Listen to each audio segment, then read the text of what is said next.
John. Who's ah?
Sorry folks for a second here, one attention for a second folks.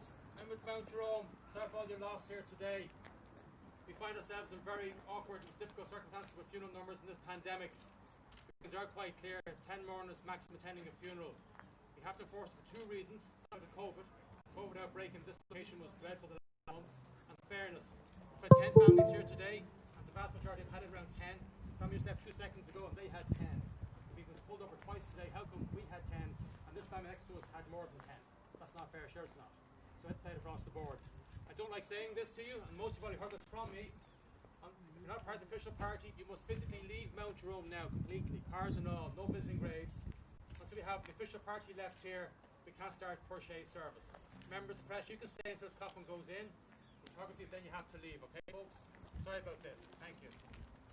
Thank you.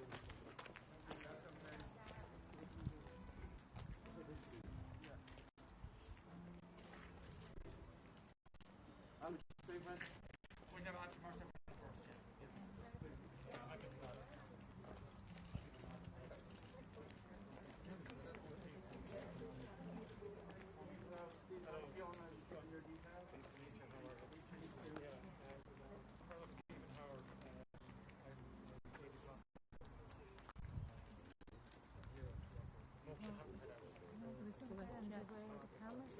Oh, where did it go? Who's down there? What?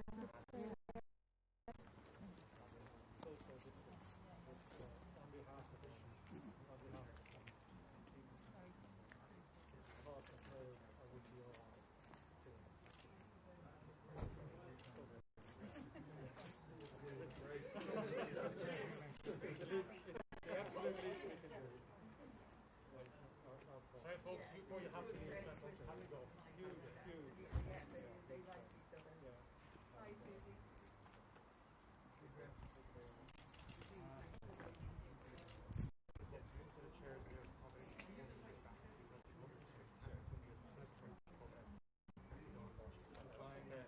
Give it a few minutes, okay?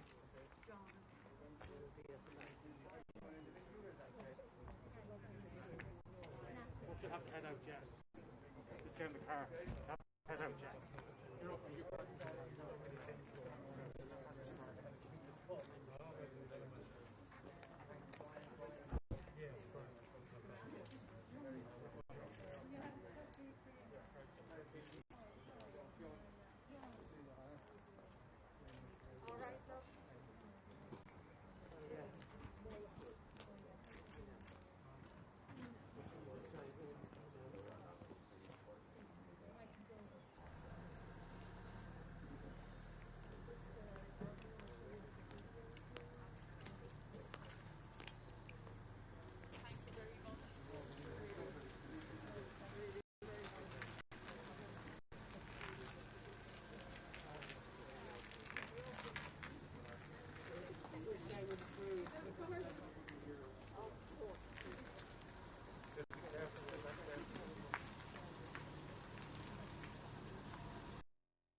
I could say Slán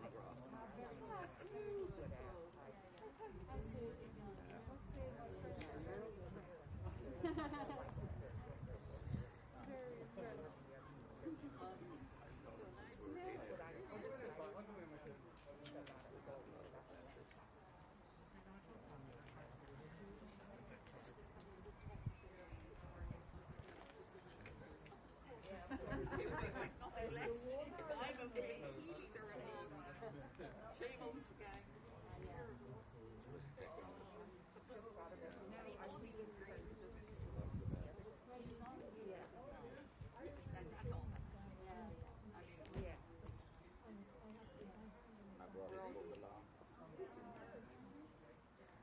Red book.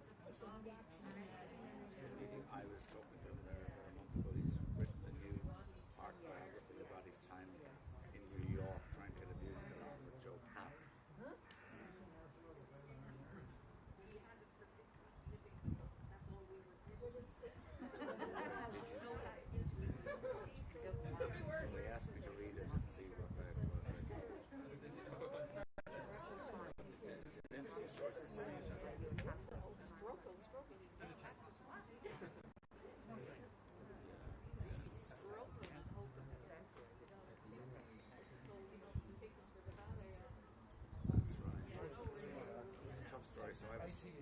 cautious about it because I thought it needed a rework or more optimistic angle. It was very. I thought a story for him. Susie, are you singing? No. I know you are. But are you singing at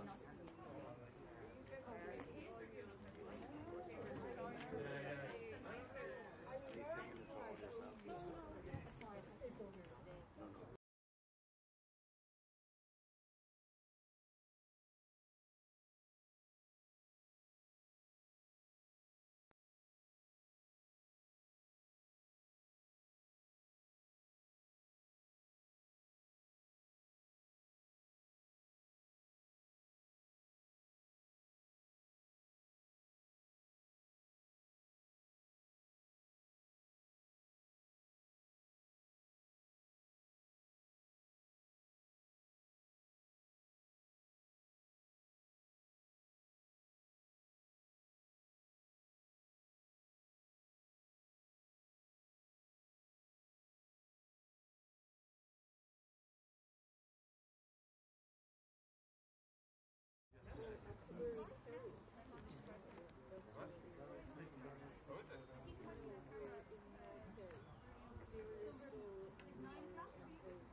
Irish fan group. Pushing back at you, were they? A bit, well, a bit, yeah. Except for the photographs completely have to be.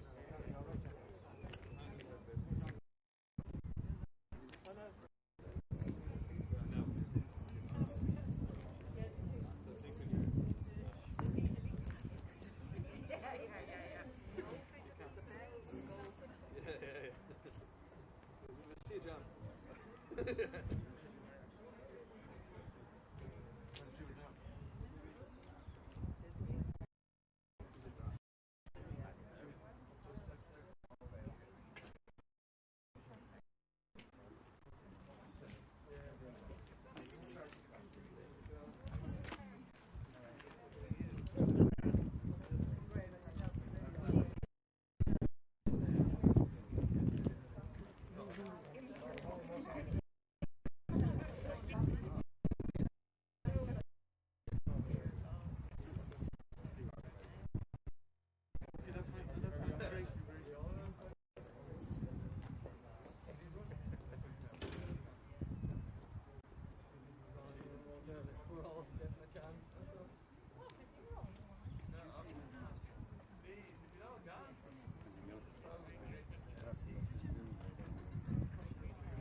Was that a film set? Yeah.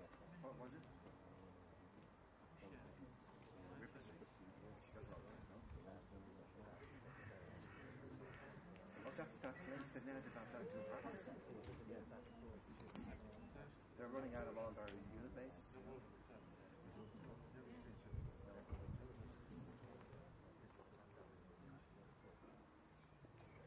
What are we making? Was that it?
and the knave, they all carry on.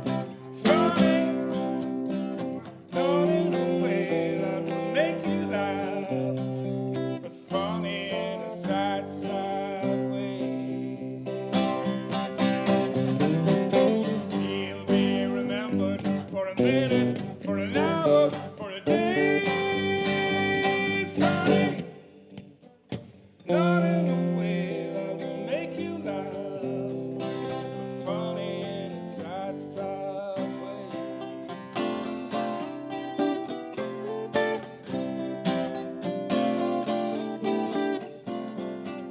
The circus clown has a wrinkled face, but behind the smile there's the face of a young man crying. Funny, not in a way that would make you laugh, but funny in a sad, sad way. He'll be remembered for a minute, for an hour, for a day. Funny, not in a way that would make you laugh, but funny in a sad, sad way. The funny man lies in his lonely room, and he'll be remembered as the man who always was laughing. Funny, not in a way that would make you cry, not in a way that would make you laugh, not in a way that would make you laugh, but funny in a sad, sad way.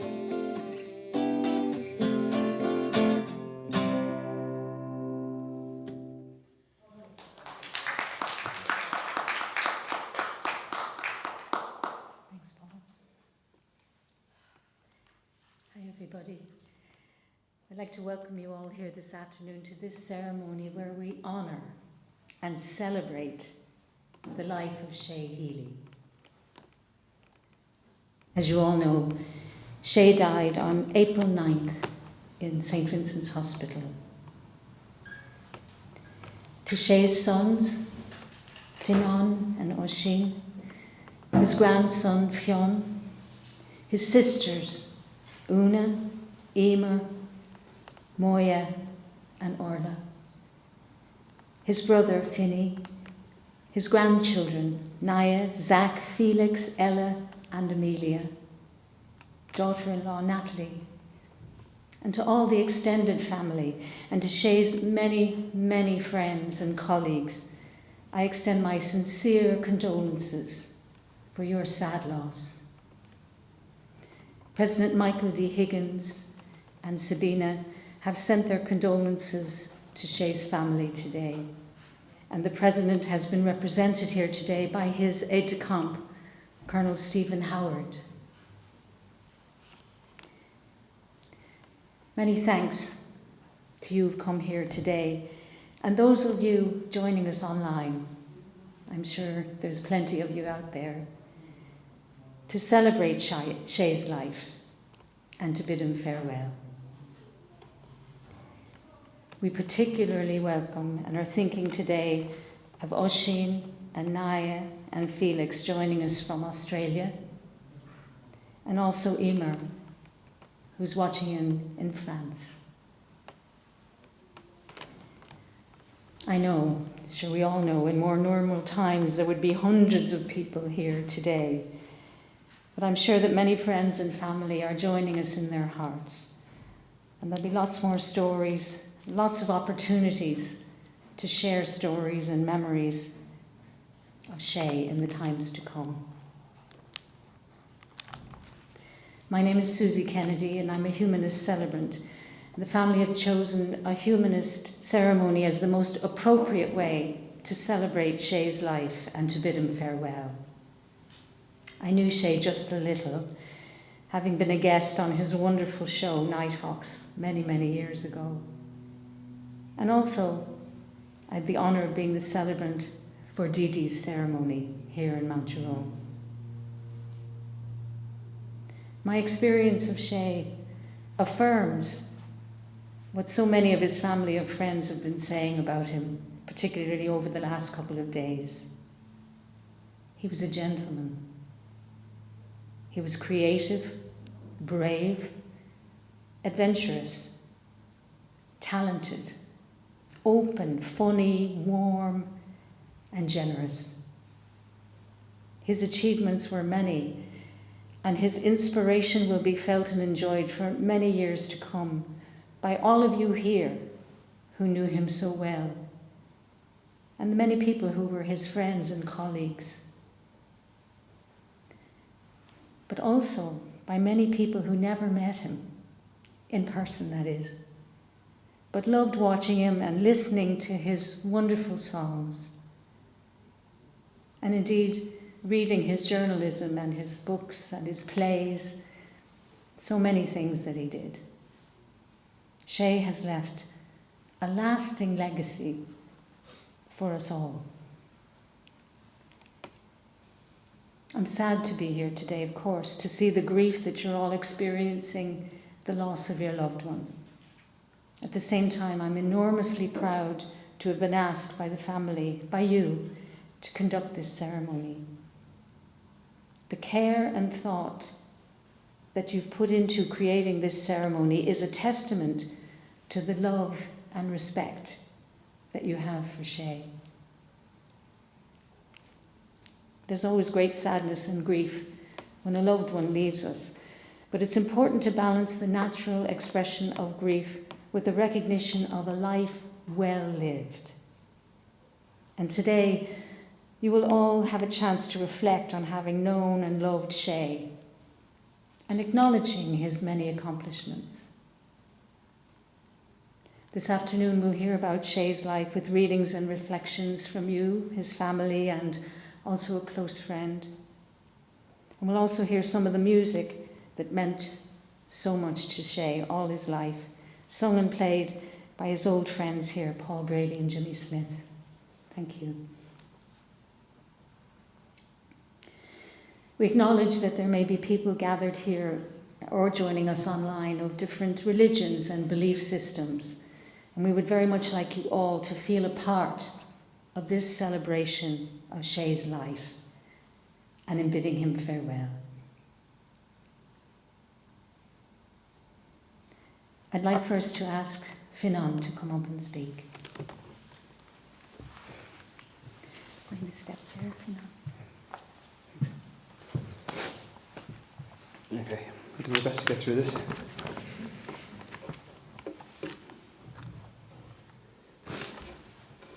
His father and mother were Irish, and they came from Skibbereen. That's the simple reason why the Incredible Hulk is green.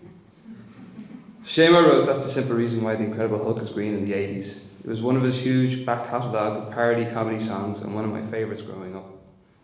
To me as a kid, hearing the mention of a superhero in one of his songs grabbed me and lit up my world. You can take your Watson other years and shove them. He's singing about the Hulk now, I thought.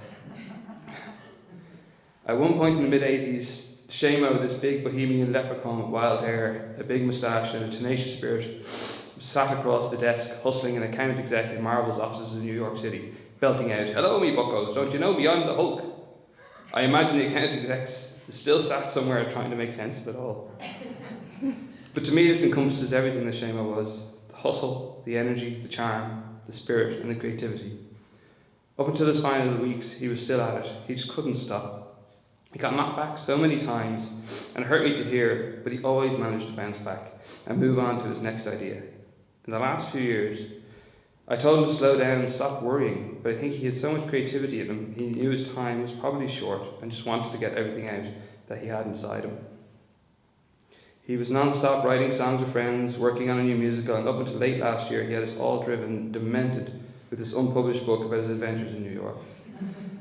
There was printouts everywhere in the apartment, which draft was missed, pages missing, edited files lost, and a 2-litre Coke spilled over everything. But we got there in the end, and I think we knew it was a huge achievement. It was something he needed to get out. So when I left college in the mid-90s, multimedia was the buzzword in the creative industry. But Shaymo was the original multimedia master. The diversity of his talent is immense and still blows me away when I think of all the facets of life he had tried his hand at. He was a pea picker, ran a bar, cameraman, singer, songwriter, journalist, photographer, band leader, author, comedian, TV presenter, playwright, children's entertainer, director, producer, editor, but most importantly, my dad and our Shamo. I really don't think I can express how much he loved music. I would love to think his contribution to the music industry will be remembered for eternity. He was always willing to pass on any knowledge or encouragement to almost anyone who asked him for a step up or a piece of advice. He had such a vast knowledge of world music, and in my eyes he knew everyone, every song, every ballad.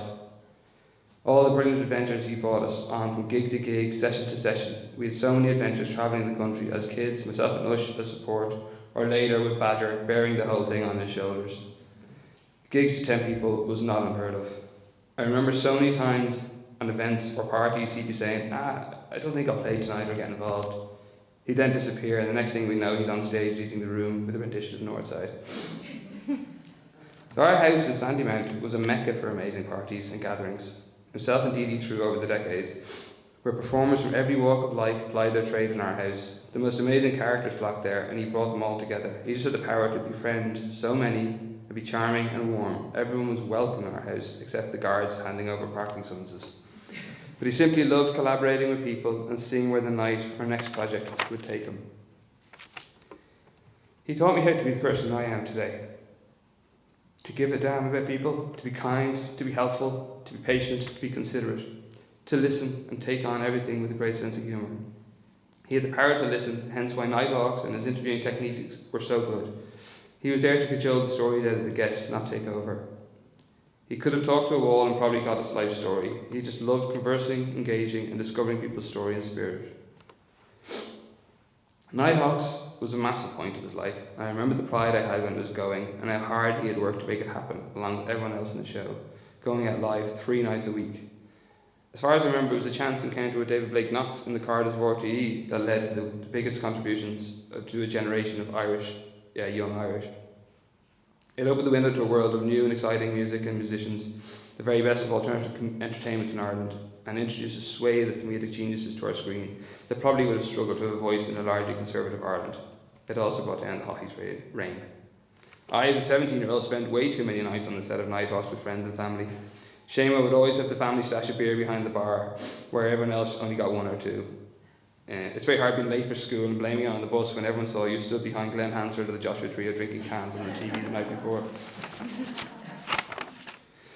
He had so many friends. He remembered everyone. He had an encyclopedic knowledge of people's names. We'd be talking and he'd list off the names from a story 50 years ago. It would also remind me of the times we'd be walking down through town and someone would stop him and he'd be like, Jay's it's Shamo, how are you? A 5-minute conversation would ensue and we'd move on. I'd ask him, who's that? And he'd say, I haven't a clue. But he was just prepared to give people the time. It happened everywhere and people felt that they knew him. There would never have been a Shamo without a Dee Dee. They were made for each other. They had highs and lows, but through thick and thin stood the test of time. She supported him for everything he did. She would call him a big Egypt, but would have done anything to help him. She was the stage manager behind Shamo's gatherings, or whatever sideshow was in town that week. It was a well-oiled machine. When we lost Dee Dee, we lost a bit of Shamo. He loved her so much and always complained it was supposed to be the other way around. He was always going to go first. It was a very lonely feeling for him, but I think in the last signing, all his friends and family made a huge effort in watching out for him and spending as much time as possible in his company, which allowed him and all of us carry on and get through the hardships that we faced over the subsequent years. We were there to pick him up when he fell and comfort him when he cried. For all his strengths, he was fragile, and we made sure to care of him. We all know his career was vast, broad, and long, but it was in his eyes and mine capped off by his great friend John McColgan, staging a once-in-a-lifetime appreciation night of Shamo's career in music in the Gaiety. I'd never experienced such a night of warmth and admiration for him and his courage to be up there belting out the tunes and the myriad of singers and entertainers doing all his songs the justice they deserved. It was such an amazing night for him and the family, and that I want to thank John from the bottom of my heart for honouring and making one of his dreams come true. Sadly, last year, Parkinson's really started to take an extreme toll on his body, and the idea of extra care for him was now front and centre of all our thoughts, and in the middle of the first big lockdown, he moved into the Four Ferns in Foxrock. We really didn't know how this was going to work for him, but the world was upside down and he needed help and safety. But I'd say it took him about 3 days before he was lord of the manor. Sure, he didn't want to be isolated as he was, but he made the best of it and brought this amazing charm and character to the front and there, and they'll probably never see the likes of him again. It was probably a month before he was doing his first gig, and I think it frightened the life out of them, but he was doing it anyway. He was asking me to get a few crates of beer for the staff for the gig, and he was going to do a half-hour set. In a time of people fearing to be 10 foot from each other, here's Jim O'Neill rocking up the reception with his keyboard, seeing where to set up for the sound check. Jim baffled, staff baffled, everyone baffled, but it went ahead, and it was amazing. He shook it up, and that's what he does. He knew when to push, and knew when to pull, and was just amazing character. He loved his kids, he loved his grandchildren, and kids everywhere. He always saw huge potential in their eyes.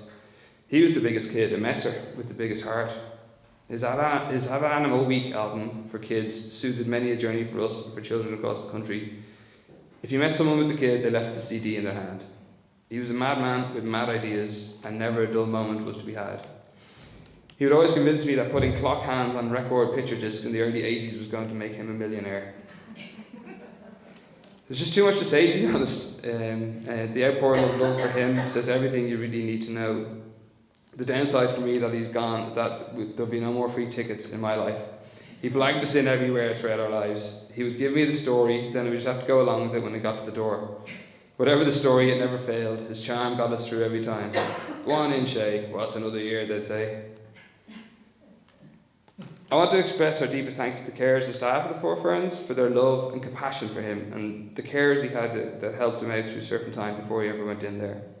And also, if anyone is listening out to donate anything towards this, would be to go to Parkinson's.ie, who he was a vocal supporter for, and did his best to increase the awareness, and his act that Parkinson's Awareness Week. So right on cue, Shamo.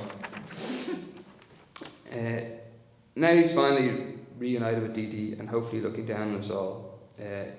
You'll be ever miss Shamo, but your legend will forever carry on in the songs, the words, the pictures and the stories. We all know that he's up there tuning his guitar as Elvis introduces him to the stage. I just want to finish with the lyrics from his own song, Edge of the Universe, which I feel he followed to the letter. On this truly incredible journey, as you follow your own star, you've got to trust in yourself, believe in your heart, and you might discover who you are. Follow your star. You are a marvel. Keep hulking out wherever you are. The further adventures of the incredible Shamo.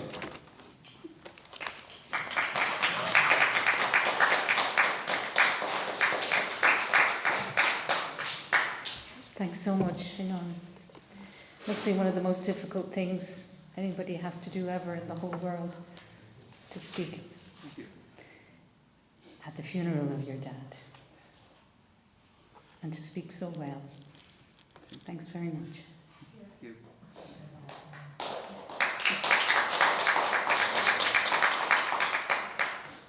And now we have a message from Oisin from Australia.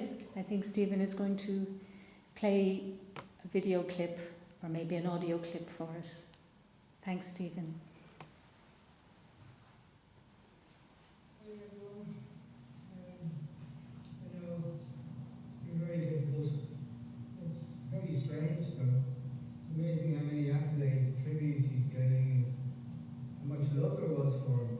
I know it's not strange, but it's just a little bit daunting. And I mean, at the same time, you know, for all the showbiz wonderment that he did, he was still our dad.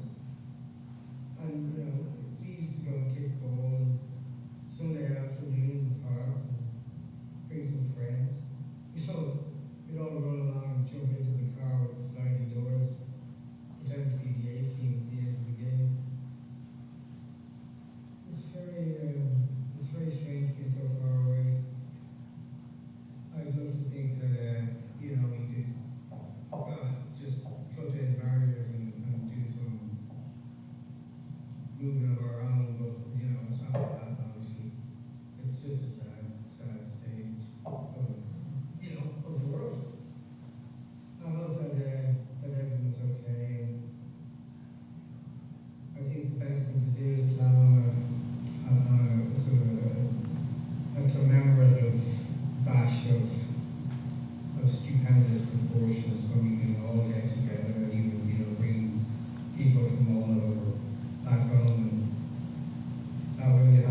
I love you all. I hope to see you soon.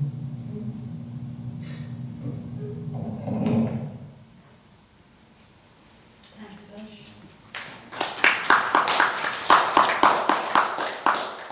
It was great. Thanks so much, Oisin, for sending that over to us. We're thinking of you. Now I'd like to ask Shay's brother Finney to come up and sing for us.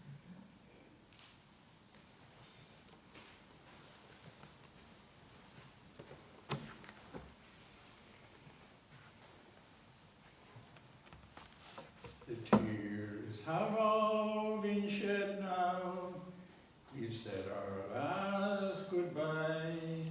His soul's been blessed. He's laid to rest.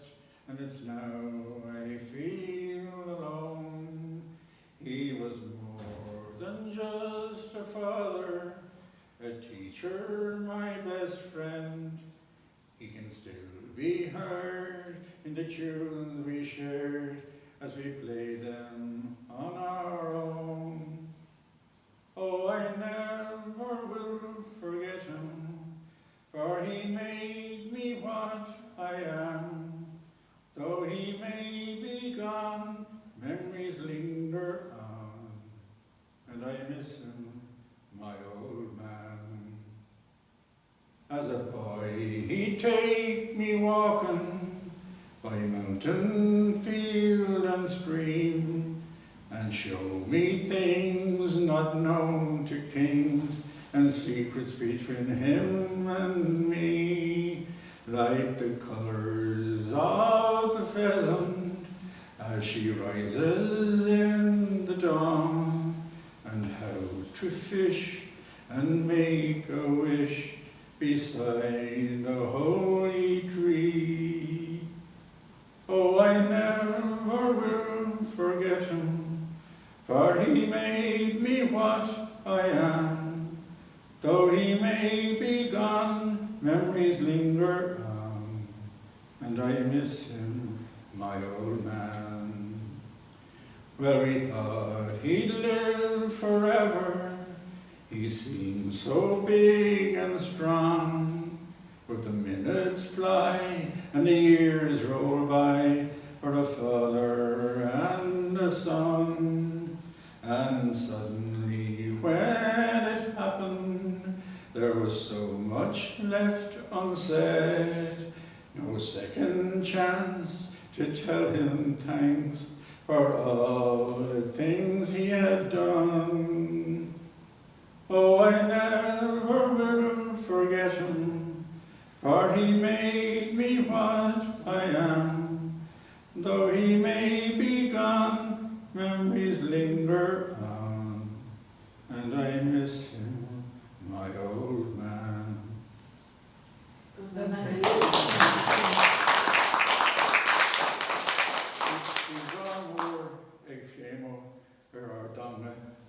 Agus cholas of Shemo on clown the lair, agus gleisté go raibh anna.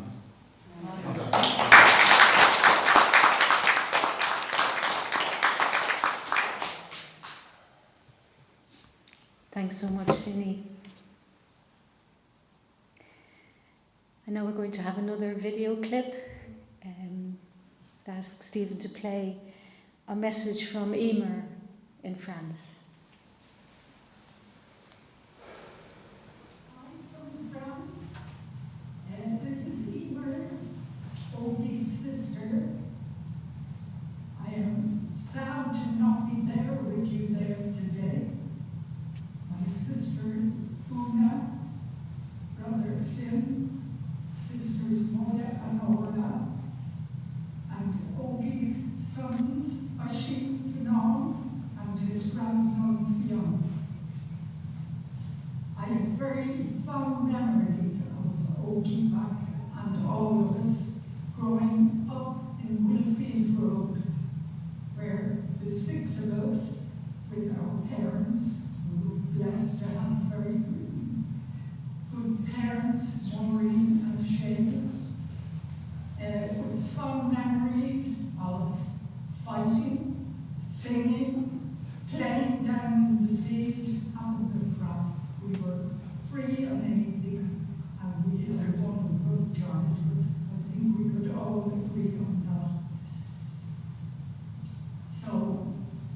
prayers to our beloved Ogie, who I hope has gotten to a more peaceful place for him, because this year the last year was a tough one for him. And I hope he is resting peacefully now.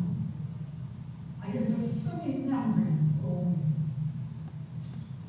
in Wilfield Road with the 8 of us in a 3-bedroom house, 1 toilet for all of us growing up there, and yourself composing your first songs there in the lab, as we called it. The lab. There you were inside, sitting on the throne, and strumming away on the guitar, or at least 2 of us outside banging on the door. But you think you budged? Not at all. You were a rascal. You were a bit of a rascal, but we loved you. Lots. Just you and me. Is there a man who cares that life should be spared? Such a life of drudgery, digging clay, tossing drops of hay, wishing all the day that somehow one could be free. Ah, you're a rascal, Terry Flynn, you're writing poetry instead of lyrics. Strolling around the fields all day, won't you ever work, or won't you ever spin? Slow, grow word to everyone.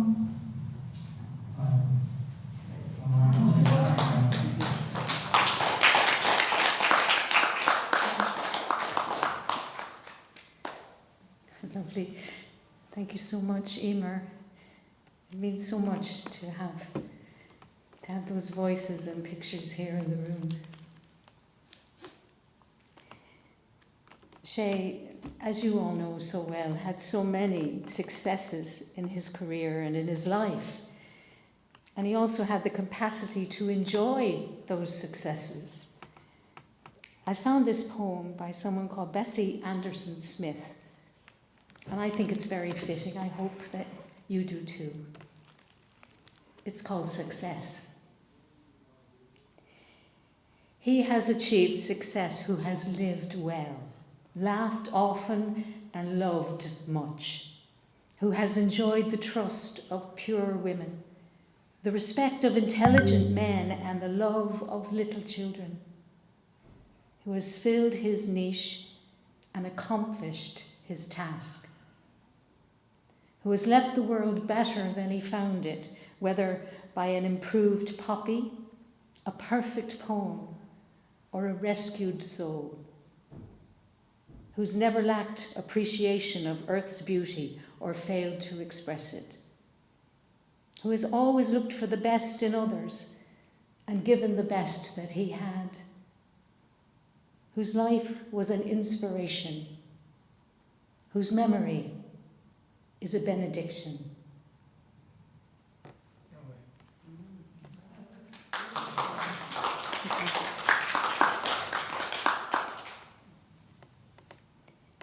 I'd now like to ask Fionn to speak. Susie, And thank you. step in.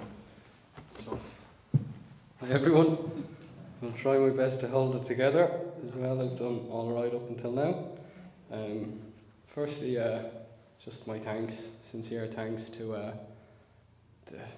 the nurses in the Four Ferns, the nurses in Vincent's, to his friends who have been so amazing through the last few years, while we've all helped Shay out to enjoy what he can enjoy what he could of his own health deteriorating. But thanks to Susie and Flanagan's and everyone's been so good over the last few days. I really appreciate it.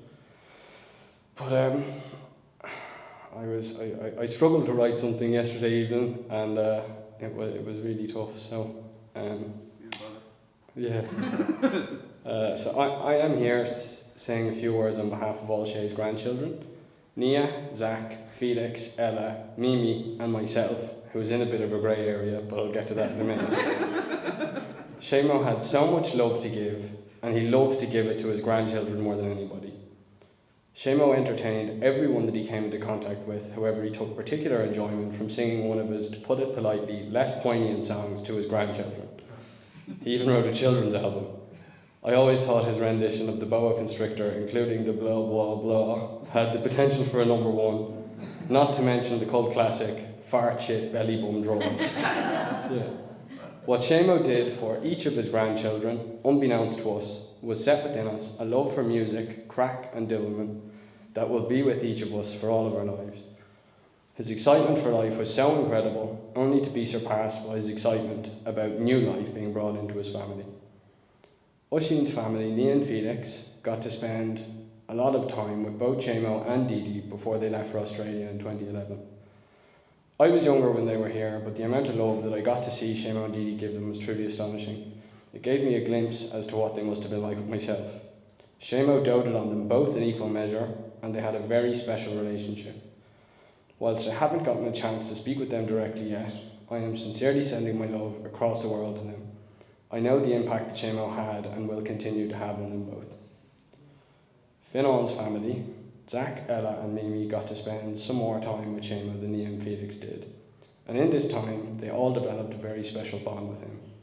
Zach, being the big brother, was always mad about sports, and Shaymo encouraged and took great interest in him pursuing his various sporting endeavours, along with having lots of fun and great memories with him at birthdays and various times that they spent together before Ella and Mimi arrived down in Prince of Wales Terrace.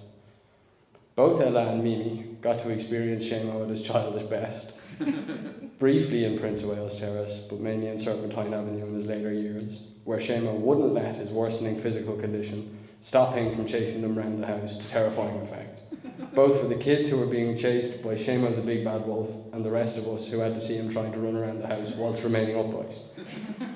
I won't easily forget the high-pitched screaming from both of them in the apartment, nor will I forget the harrowing pictures of all three of them, Shaymo, Mimi and Ella, wearing a hazelnut brown shoulder-length wig, doing their best 1980s rock star impersonation. Shaymo's understanding of how to make kids laugh never left him, and we, his grandchildren, really reaped the rewards of it. This, perhaps, is unfortunately the most evident in me, who shared a real passion with Shaymo in the form of absolutely awful jokes. I'll spare everyone today and won't even mention any plinky plonky winky wonky donkeys. As I alluded to earlier, my place in Shaymo's life was a bit of a grey area. He was so many different things to me: a mentor, a guitar tutor, a style icon, an awful disciplinarian, and some sort of scientific anomaly as to how quickly it was possible to break an iPhone. What he really was to me, though, was an unconditional supporter, an unbelievable inspiration, a father and my best friend. Myself and Shaymo shared a very special bond. I took my place in the world after his father, Pops, passed away, and from what I've heard from the family, helped to bring him some light when he was in grief. Myself and Shaymo, from a very early age, developed a very special relationship, and he instilled within me so much of who I am today.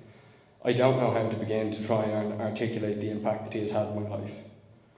Some of the more recent memories that I will cherish forever will include getting to play a fully fledged rock gig in front of him, both of us hugging each other, barely clothed at 6 a.m. when I passed an exam, and me expertly putting eardrops right into his eyes before, followed by belly laughter from the both of us before we managed to flush out the eardrops. The love between myself and Shaymo was unconditional. I can't now even comprehend how someone can be so generous with his time, effort, excitement and love, with such an extraordinary amount of people. Shaymo truly exemplifies the word extraordinary in every possible sense. All of Shaymo's successes and his impact on the world will reverberate through all of us for generations to come. While Shaymo's impact on the world is immense, the impact he had on his family will never be matched. Fionnán will now take over for me where Shaymo left off, in being that person in my life whom I am able to look up to in awe and inspiration. I couldn't have asked for anyone better.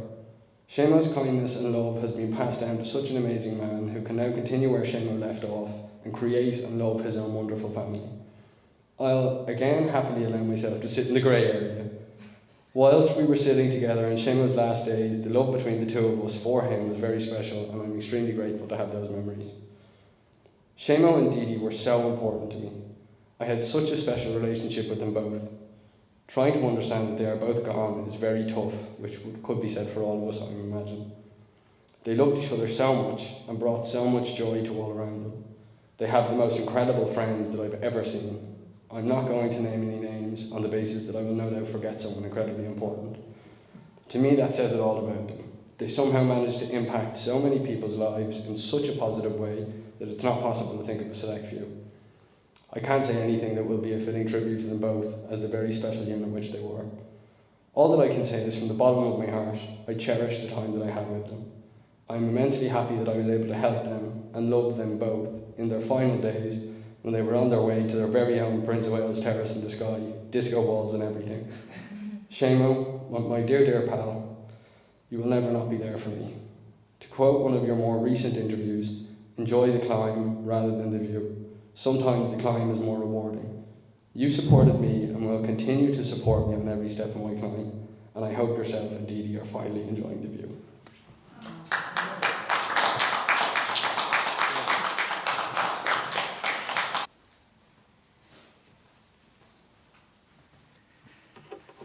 Thank you.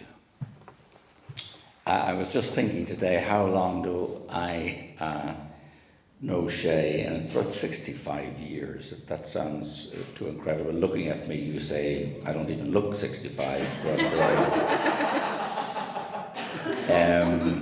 we met when we were in RTE in the 1960s, and we were both cameramen. And we both were relatively naive, but mad for adventure. And sometimes adventure meant chasing girls. But we went to Galway on one of our first holidays together, and we drank pints and chased girls. The chasing of the girls was not very successful. I mean, we didn't know what to do with them when we caught them. But from that time on, I felt so close to Shay. He was such a good friend. He was such an interesting young man, and he had such a fascinating take on life, jaundiced eye, great sense of humour, and that attracted me immediately.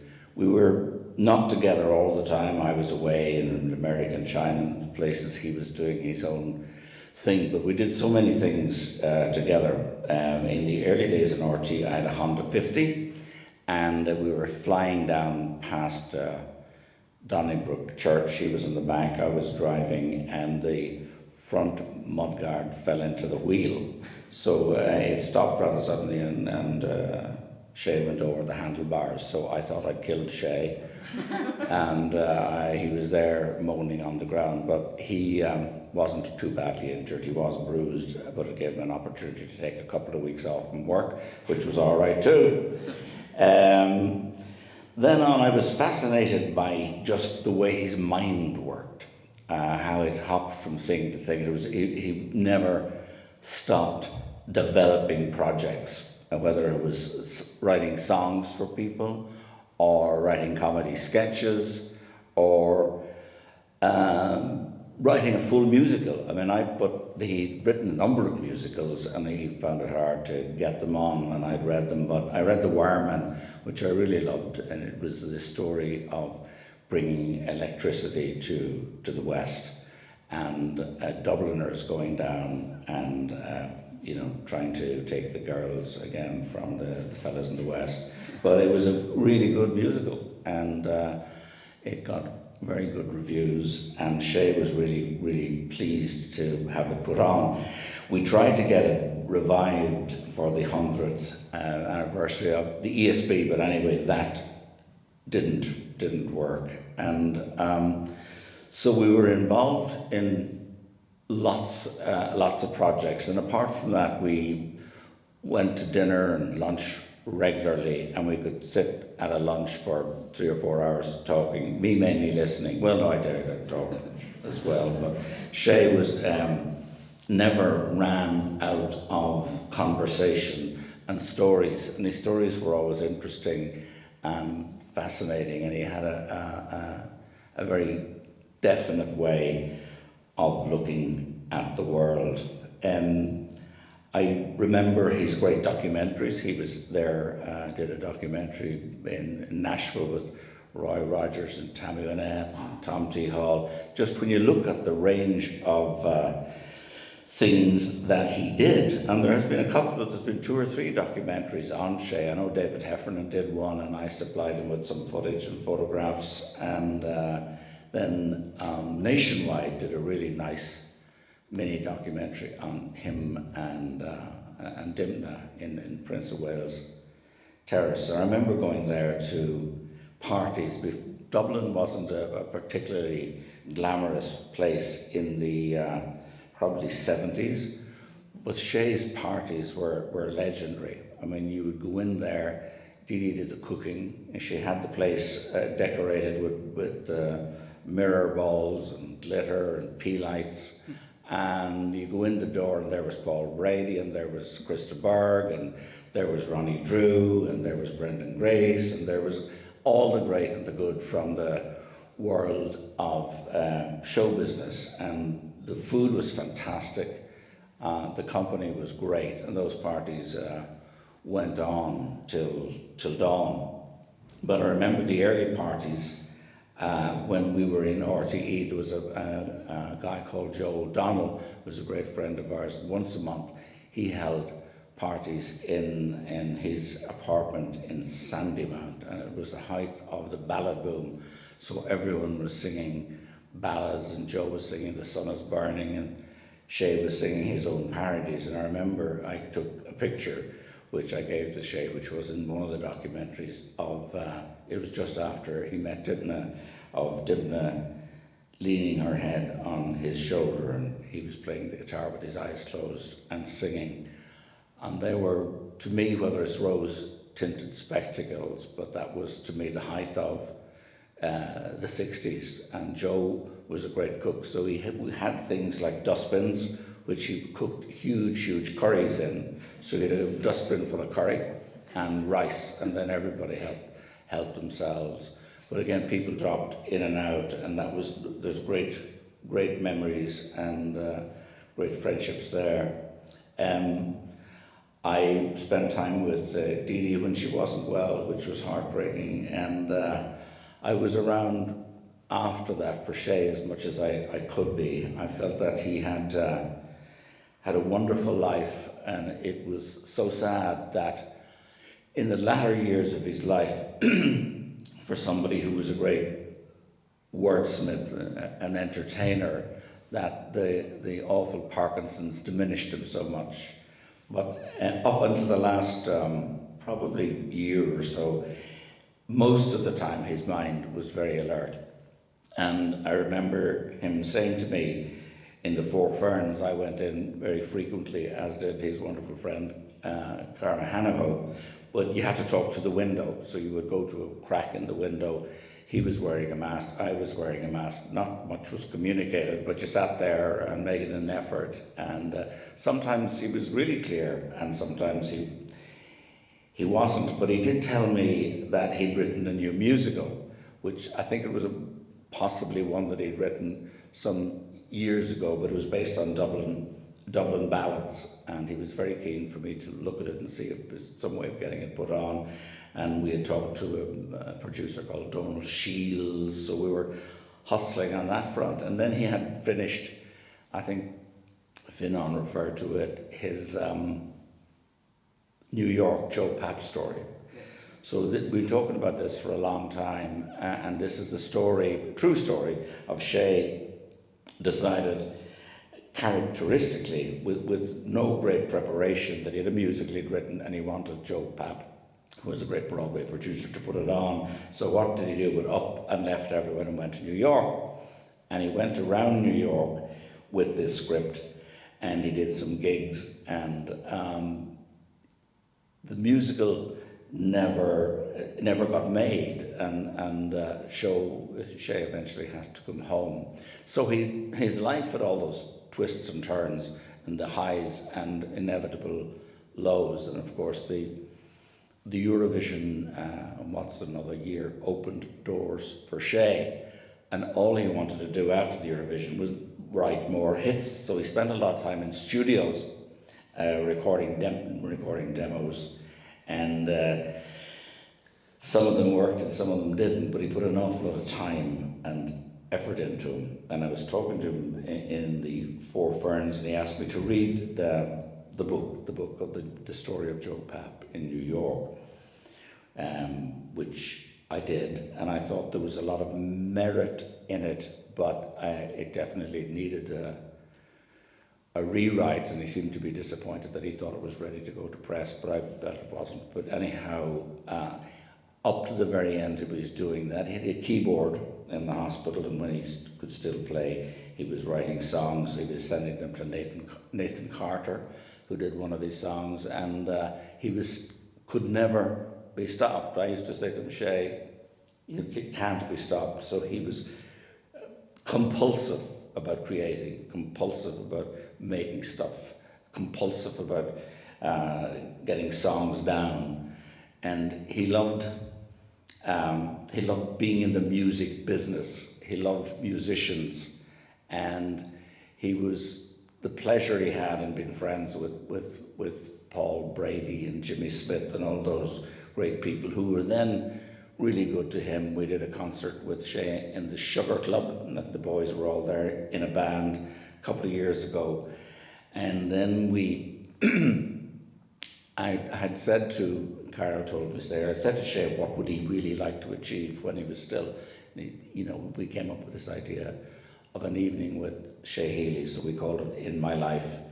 And everybody that we asked to perform did and came, and it was sold out. And it was a wonderful night. We were very worried at the time, would Shay make it? Because he wasn't well. So he was backstage and very fragile.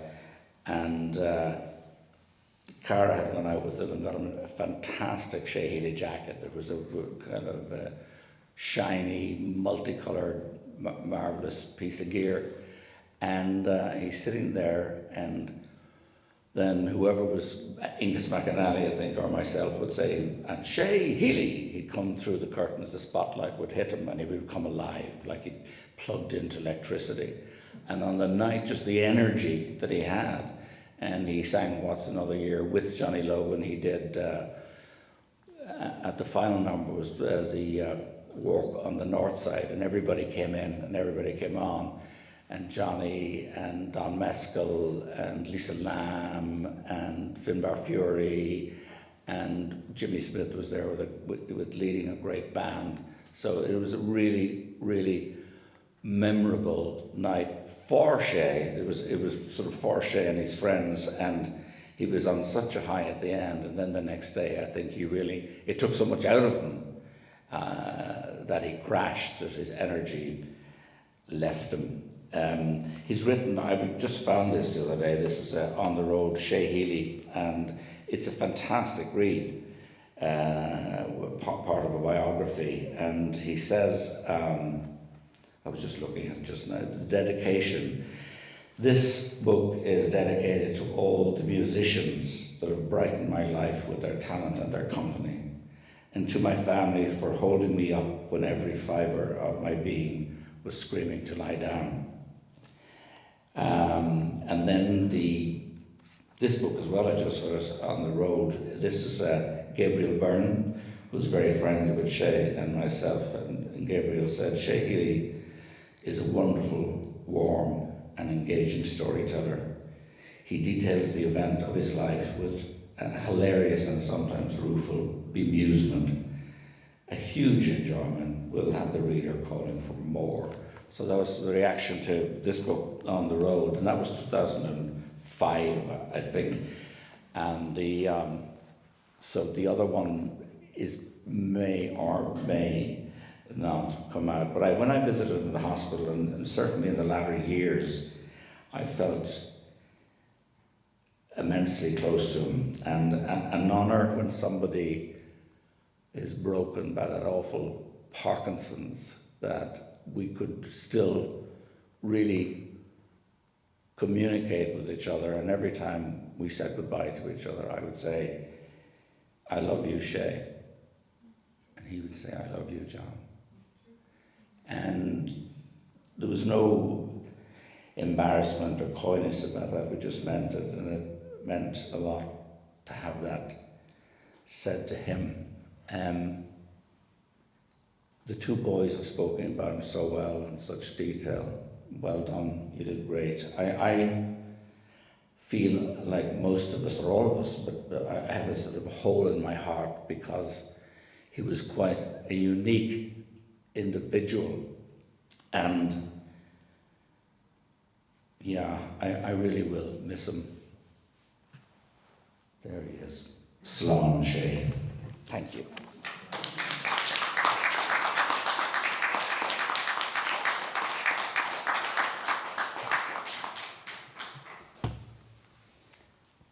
Thank you so much, John. That lovely, heartfelt tribute to your mate. We're now going to see some images from Shay's life. And I think Jimmy is going to play for us. And Stephen, if you'll play us that slideshow. Thank you.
Jimmy, that was gorgeous. Thanks so much for putting together that beautiful, beautiful slideshow of Shay's life. It's really gorgeous. I was just speaking to Stephen, who's doing the technicals back there for us very well too. Thank you, Stephen. And he's just told me that there's over 900 people tuning in online and joining us in this ceremony and celebration of Shay's life. So thank you all very much for being there. We miss you. And I'm sure that there'll be another big gig sometime to celebrate Shay. To match the grief of losing Shay, all of you, and all of you watching in your homes as well, have the joy of having known him. A joy which you become especially aware of this moment as I ask you to fix his living image in your minds and recall the personal qualities that make him unique. I ask you all to remain silent for a minute so that you can each think your own thoughts or remember Shay in your own way. Some of you might like to take this moment for silent prayer.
Thank you so much.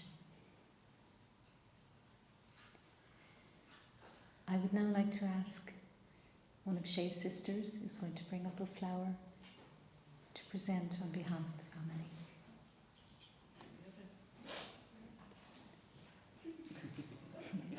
There may be more than one of Shay's sisters. Yes.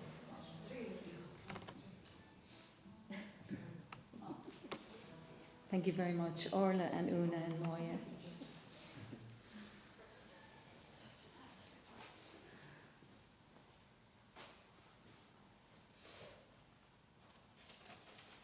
They're wildflowers. Lovely. For the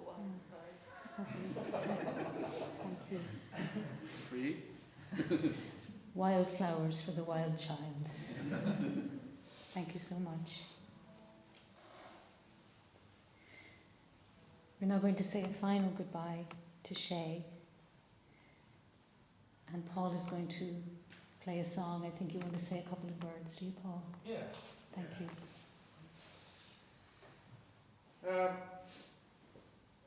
Quite some years ago, I'm not sure how many, but Shimo and I had a writing date, which we did from time to time. And this day he comes out and he goes, Brady, he says, why don't we try and write a song that could only have been written by someone who's already dead?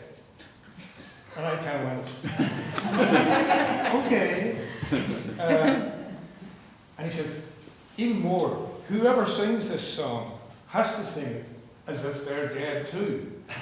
And I kind of went, well, I know you've always gone with the last word, Shay, isn't that ridiculous? So when we finished laughing, we went and we wrote it. And then we made a promise to each other that whoever went first, the other one would sing it at his funeral. So I'm your mouthpiece now, Shay. It's a song called behind the veil, just behind the veil.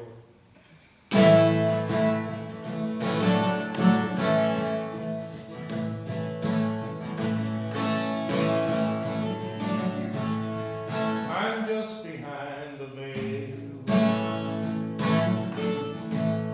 so close I hear you talk about me.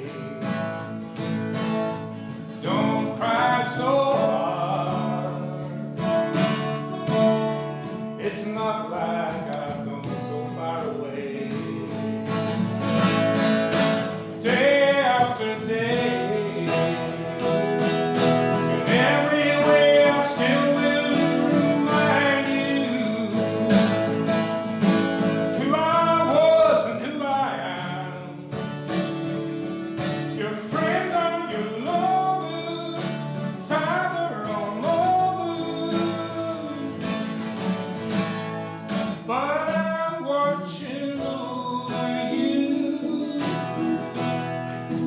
just beyond the veil. I'm just behind the veil.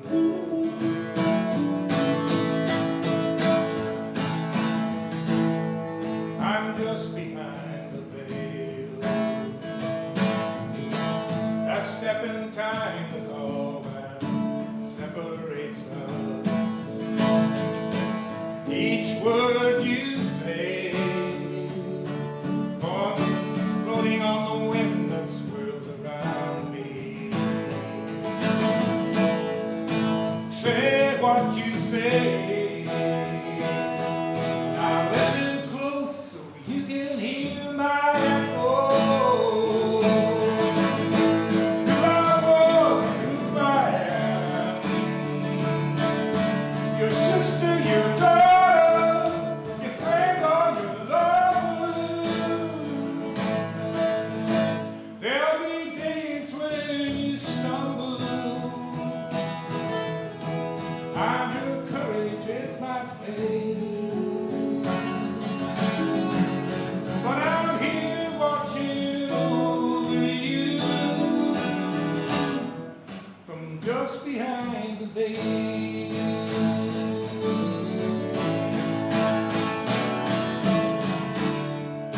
Who can say what's true or what's imagining?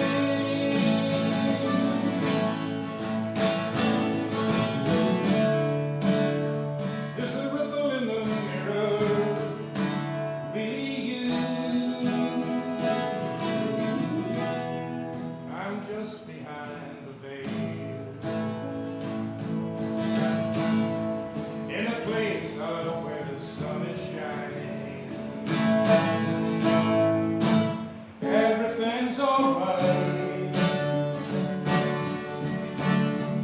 Just see it as a golden rainbow. Ray after ray. In every way I still know just about you. But who I was and who I am. Your friend or your lover, sister or brother. There'll be days when you stumble. I'm your courage if I fail. But I'm here watching over you, just behind the veil. Here watching over you, just behind the veil.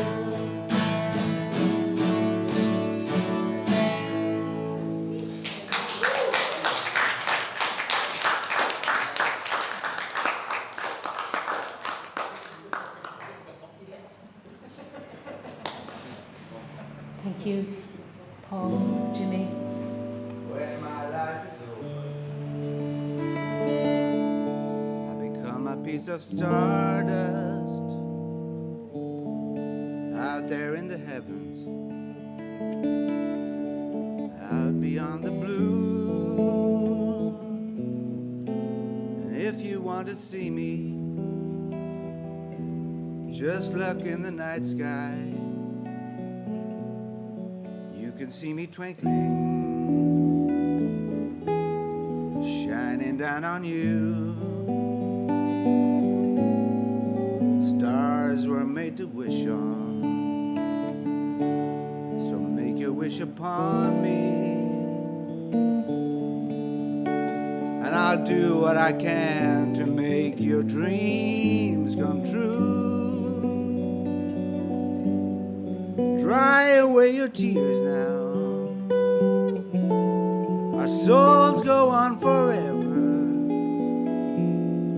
Maybe we will meet again when you become stardust too. Help me out. Every life's a story, and his was no exception. He had some great adventures, oh yes he did, and lots of ups and downs. When destiny came calling, oh, she knew just where to find him. He was always in the back room, laughing with the clowns, and in his Olaf Jester, I hope he amused you, and along the way we shared a smile or two. Sing it along here now. Dry away your tears now, our souls go on forever, and maybe we will meet again when you become stardust too. Key change for Shamo. Memories are precious, I hope you will remember the happy times together with family around. He found his special glory, writing songs and stories, trying to match the right word with the perfect sound.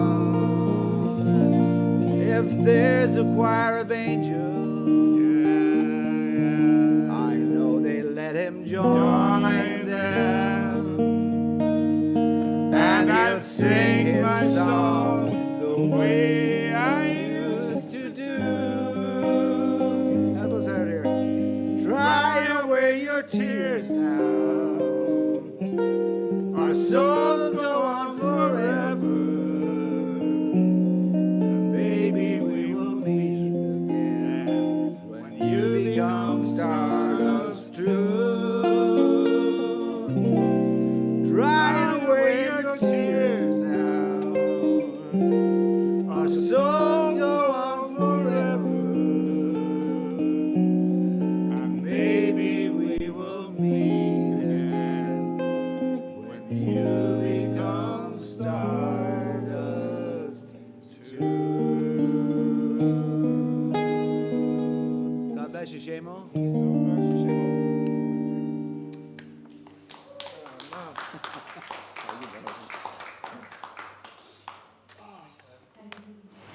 And thank you all for coming to this celebration of Shay's life. I know that there'll be many, many more memories and stories and songs played in Shay's honour in the days and weeks and months, indeed the years to come. I wish you all, Shay's close family, his friends, and his fellow musicians, all the best. Thank you.